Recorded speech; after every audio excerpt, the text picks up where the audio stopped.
Welcome to Let Me Fix This. Enjoy the video. You'll begin by readying both devices and the wall display. First, plug the display or dongle into power and set the input to the port you'll use.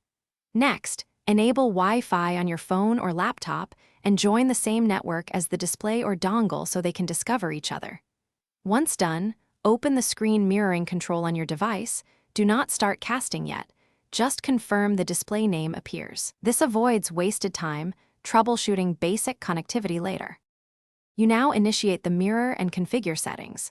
On phones, use Control Center or Casting app. On laptops, open Display Settings or System Tray Casting. Tap the display name that appeared and select Mirror for identical output or Extend to use the wall as a second screen. Once connected, make sure resolution and orientation match the wall projector or TV. Adjust scaling so text isn't cut off. Also, switch audio output to the wall device if you want sound through speakers. Finish by confirming interaction and stability before presenting. Lock orientation to prevent rotation, check that touch or keyboard input works if required, and set brightness for room conditions. When you're done, stop mirroring from the same control panel to free the display. If something goes wrong, lag, stuttering, or a black screen, first reboot the phone/laptop and the display or dongle, then verify both are on the same network. If wireless issues persist, temporarily switch to HDMI cable to isolate the problem.